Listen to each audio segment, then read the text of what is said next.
Hello everyone, I hope you all are doing good. I Shaili Tiwari welcome you all on Pro Vidya. तो आज के session में हम idiom and phrases को देखने वाले हैं कि कैसे हम ईडम एंड क्वेश्चंस को जो भी ट्रिक्स है हमारे जो भी टिप्स हैं उससे हम बहुत ही फटाफट इन क्वेश्चंस को सॉल्व कर सकते हैं। तो चलिए स्टार्ट करते हैं अपने इस सेशन को। तो प्यारे बच्चों, हम ईडम एंड फ्रेजेस को जिस टेक्निक से सॉल्व करने वाले हैं वो है हमारी लिटरल मीनिंग। ये लिटरल मीनिंग क्या होता है?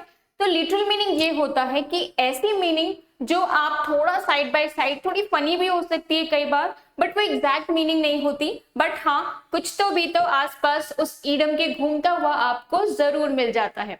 चलो चेक कर लेते हैं। पहला क्या बोल रहा है? Once in a blue moon. अब देखो, once in a blue moon क्या हमेशा ब्लू मून आता है? नहीं, ये कभी कभी आता है। तो इसकी मीनिंग क्या निकाल पा रहे हैं हम? ऐसा जो कभी कदार हो, ठीक है। Once in a blue moon, कभी कभी, वेरी रेयरली। नेक्स्ट क्या है? An apple of one's eye. किसी की आंखों का एप्पल होना? नो, एप्पल होना नहीं होता। हम ये बोल सकते हैं कि तारा होना। तो तारा होना मीन्स व्हाट? बहुत प्यारा होना। तो the one who is very lovely to you, right. Third क्या है? Read between the lines. Read between the lines हम क्यों बोलते हैं? रीड बिटवीन द लाइन हम इसलिए बोलते हैं भाई कि केयरफुल रहो, बीच की लाइन को पढ़ो, ध्यान से पढ़ो। तो अब हम इसको जब थोड़ा सा कनेक्ट करेंगे तो क्या मीनिंग बनेगा कि ऐसा कोई काम जहां पे आपको थोड़ा सा केयरफुल रहने की जरूरत है।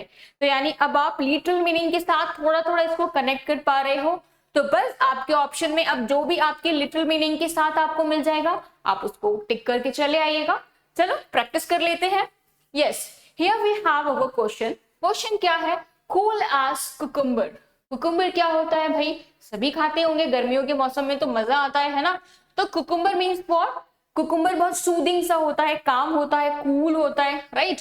तो अब ऑप्शन जरा आप चेक करिए। अगर मैंने इसकी लिटरल मीनिंग निकाली तो क्या कुछ ऐसा जो सूदिंग सा हो, काम हो, कंपोज हो, राइट। तो अगर मैं पहला देखूं तो क्या है? Very angry. एंग्री और कुकुम्बर का कोई रिलेशन हमें समझ में आ रहा है क्या? नहीं।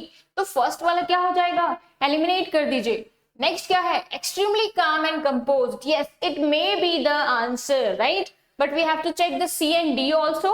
सी क्या बोल रहा है? Very hot. भाई कुकुम्बर हॉट थोड़ी ना होता है, ठीक है। फिर क्या है? Feeling unwell. अनवेल फील होना मतलब कुछ तो भी तो अच्छा सा फील नहीं करना। तो कहीं ना कहीं से हमारी जो लिटरल मीनिंग निकली थी वो क्या निकली थी कि कुछ काम हो, कंपोज हो, सूदिंग सा हो। तो अगर मैं सूदिंग सा बात करूं तो एक सूदिंग सा ऑप्शन हमको मिला है, ऑप्शन नंबर बी।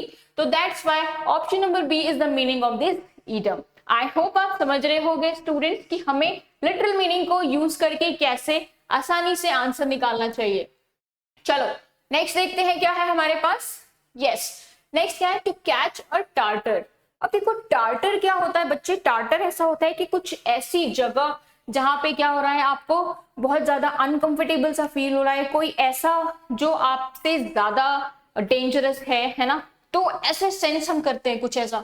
तो ऐसा कुछ जो डेंजरस है, जो थोड़ा सा आपसे कहीं 19-20 हो जाना। तो आओ चेक करते हैं।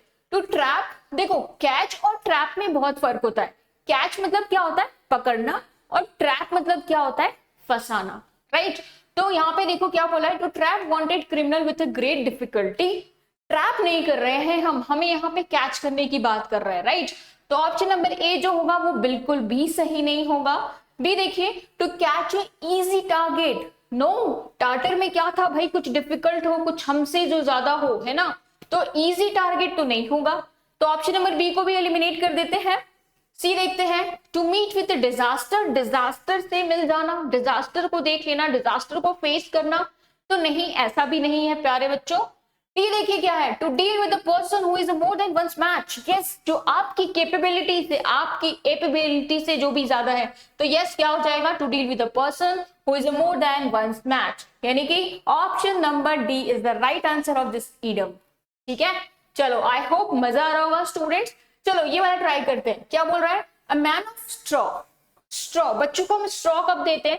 कि जब वो भाई ग्लास से पानी प्रॉपर नहीं पी पा रहे, जूस है, शेक है, तो वो प्रॉपर ग्लास से नहीं पी पा रहे, तो हमने उनको स्ट्रॉ दिया, राइट। तो माने उनको हमने एक क्या दे दिया? अल्टरनेट ऑप्शन दे दिया कि भाई लो तुम इससे आराम से पियो। आओ अब थोड़ा सा रिलेट करते हैं। A man of no substances, यानी कि नो सब्सटेंसेस मतलब कि जिसका खुद का कोई एबिलिटी, कैपेबिलिटी, अस्तित्व नहीं है। तो yes it may be the option, है ना। A very active person, active होता वो बच्चा तो हमने उसको स्ट्रॉ नहीं दिया होता, राइट। फिर क्या है, वर्दी फेलो, वर्दी फेलो भी नहीं होगा। अन अनरीजनेबल पर्सन, ऐसा पर्सन जिसका कोई भी वर्थ नहीं है, अनरीजनेबल काइंड ऑफ है। तो अगर मैं बात करूं तो यहाँ पे ऑप्शन नंबर ए हमारा प्रॉपर सेट हो रहा था, ठीक है। तो option number A is the right answer of this idiom. तो देखा आपने कैसे हम लिटरल मीनिंग के साथ थोड़ा सा ईडम को कनेक्ट करके उसका आसानी से मीनिंग निकाल सकते हैं। तो चलिए नेक्स्ट देखते हैं क्या है हमारे पास। टू स्मेल रैट, रैट को स्मेल करना मतलब, अब हम रैट के पीछे पीछे नहीं घूमेंगे उसको स्मेल करने। रैट को स्मेल करना मतलब कुछ तो भी तो अजीब सी स्मेल आती है, अगर कहीं पे आपने देखा होगा, है ना, फाउल सी स्मेल आती है एक। तो देखो क्या है, गंदी सी स्मेल आना, है ना। तो to see sign of a plague epidemic, epidemic कहां से आ गया भाई। To get bad smell of a bad dead rat, मतलब मरे हुए चूहे की स्मेल आना, तो ऐसा भी नहीं हो सकता, है ना। ये ईडम है तो जरूर कुछ ना कुछ थोड़ा सा घुमाएगा आपको।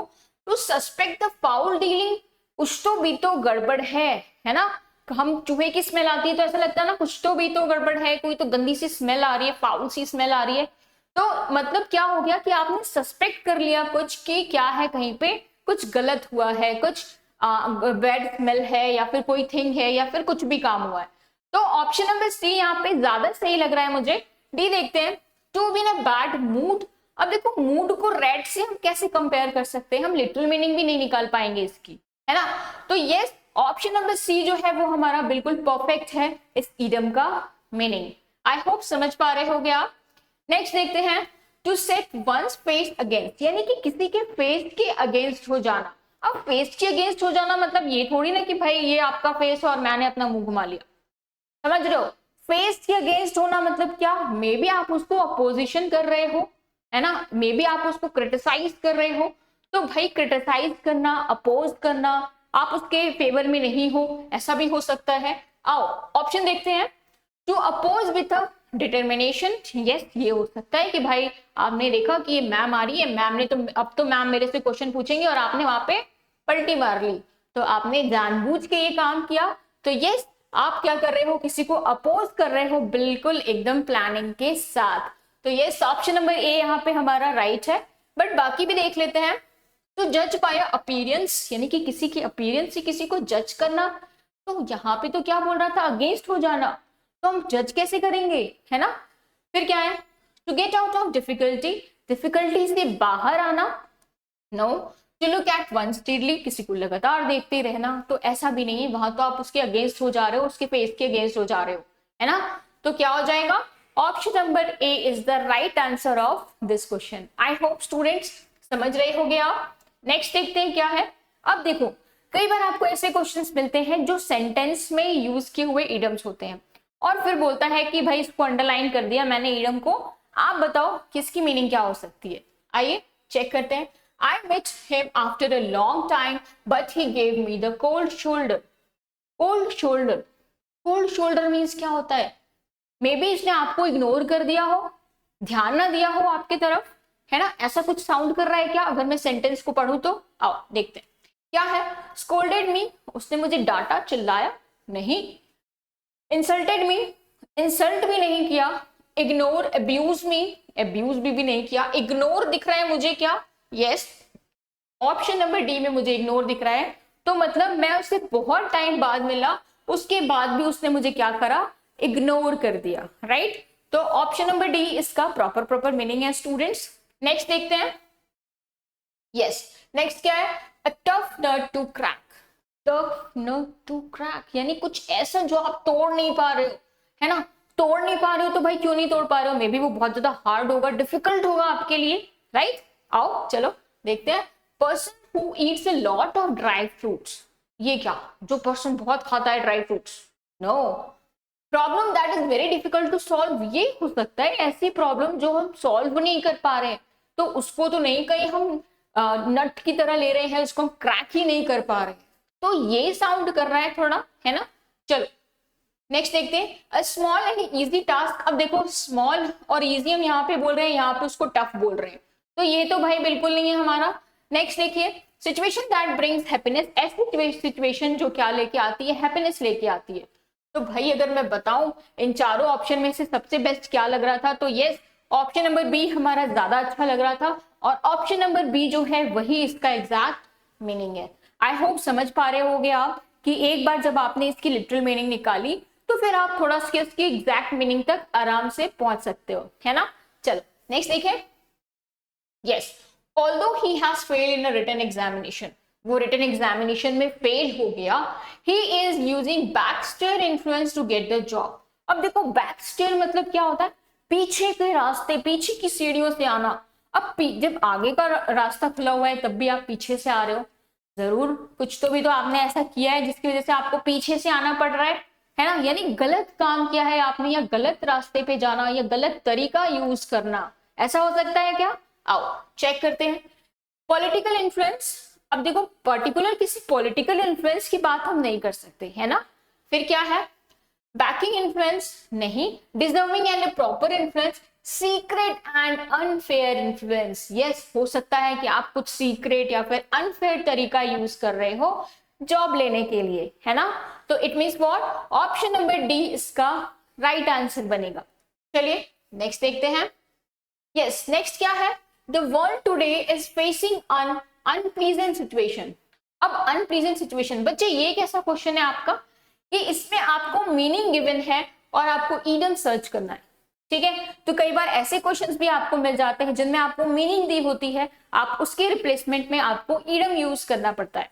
आइए चलिए, the world today is facing an unpleasant situation. Unpleasant situation means what, ऐसी सिचुएशन जो सही नहीं है ना, जिसमें आप कंफर्टेबल नहीं हो। देखो, because of the pandemic disease, किसकी वजह से, पैंडेमिक डिजीज की वजह से। आइए, thrown out of a gear, देखो किसी गियर से थ्रोन आउट हो जाना, बाहर कर देना, नहीं। Harp on the same string, उसी स्ट्रिंग पे क्या करना, घूमते रहना, नहीं। Like a fish into the water, अब like a fish into the water, water में फिश है तो उसको कितना मजा आएगा, मतलब किसी सिचुएशन में आप हो और वहां पे आप अच्छे हो, पॉजिटिव हो, नहीं। Swallowing a bitter pill, yes, ऐसी कोई दवाई खा रहे हो आप जो आपको अच्छी नहीं लग रही है बट खाना पड़ रहा है, तो यस क्या हो गया, फेसिंग एन अनप्लीजेंट सिचुएशन, है ना। आप उस सिचुएशन से बाहर नहीं निकल पा रहे हो बट अच्छा भी नहीं लग रहा है। तो option number D is the right answer of this question. I hope समझ आ रहा होगा बच्चे। नेक्स्ट देखते हैं। यस, क्या है, America and China own the lion share. अब देखो लायन क्या होता है, जाइंट होता है, बहुत बड़ा होता है। लायन शेयर मतलब क्या, ऐसा बोल रहा है कि बहुत बड़ा शेयर वो लोग शेयर कर रहे हैं अपने बीच में। देखो इन द इन्वेस्टमेंट एरिया में वो बहुत बड़ा अपना इन्वेस्टमेंट कर रहे हैं, तो ऐसा कुछ साउंड कर रहा है क्या, है ना। आओ ऑप्शन देखते हैं। अंडर इट्स कंट्रोल, यानी अपने कंट्रोल में रखने की कोशिश कर रहा है, नो। इक्वल पार्ट, अब देखो इक्वल पार्ट होता है तो लायन शेयर नहीं यूज करते हम, ठीक है। बिगेस्ट पार्ट हो सकता है, बिगेस्ट पार्ट मतलब कोई बड़ा हिस्सा, ठीक है। तो yes, biggest part is the right meaning of lion share. I hope समझ आ रहा होगा स्टूडेंट्स। नेक्स्ट देखते हैं। यस, क्या है, चूज अ करेक्ट मीनिंग है आपको, यहाँ पे डायरेक्ट आपको मीनिंग दिया हुआ है, ठीक है। ऑप्शन में आपको इसका बताना है, burning the midnight oil. Midnight oil, burning the midnight oil मतलब आप क्या कर रहे हो भाई, किसी चीज के लिए रात भर आधी रात तक मेहनत कर रहे हो, है ना। देखो wasting time at night, time waste कर रहे हो, नहीं। बर्निंग, बर्निंग मतलब क्या होता है, किसी चीज के लिए काम करना, है ना। आओ, working late into the night हो सकता है। Lighting lamp for a decoration, decoration के लिए लाइटिंग लैम्प करना, तो मिडनाइट की जरूरत क्या थी, कोई कनेक्शन नहीं है इसका। तो स्लीपिंग वेरी लेट, बहुत लेट तक सोना, नहीं। तो बहुत लेट तक सोना तो यहाँ पे मिडनाइट थोड़ी ना होना चाहिए था, है ना। तो यस, अगर मैं बात करूं तो यहाँ पे क्या हो जाएगा हमारा, option number B is the right answer, यानी लेट नाइट तक आप किसी चीज के लिए काम कर रहे हो, ठीक है। वर्किंग हार्ड फॉर लेट तक आप कुछ काम कर रहे हो, तो यस क्या हो जाएगा, option number B is the right answer of this question. तो आपने देखा स्टूडेंट्स कैसे हम लिटरल मीनिंग को समझ के एक ईडम का आसानी से मीनिंग निकाल सकते हैं, ठीक है। तो आई होप समझ रहे होगे आप कि अब हमको जब कभी भी एग्जाम में ईडम्स के क्वेश्चंस आएंगे तो उसको लिटरल मीनिंग के साथ सेट करके एक्चुअल मीनिंग को सर्च करना है, ठीक है। और कई बार अगर आपके पास सेंटेंसेस मिल जाते हैं तो सेंटेंस के थ्रू भी आप उसकी मीनिंग फाइंड आउट कर सकते हो। डिफिकल्ट नहीं है, अगर आप थोड़ी सी प्रैक्टिस करोगे तो आराम से कर ले जाओगे। ठीक है, तो यस, आई होप स्टूडेंट्स मजा आया होगा आपको। तो प्लीज पसंद आया है तो शेयर करिएगा, लाइक करिएगा, और न्यू हो तो हमारे चैनल को सब्सक्राइब कर दीजिएगा। थैंक यू ऑल, मिलते हैं अपने नेक्स्ट सेशन में। Bye bye, take care.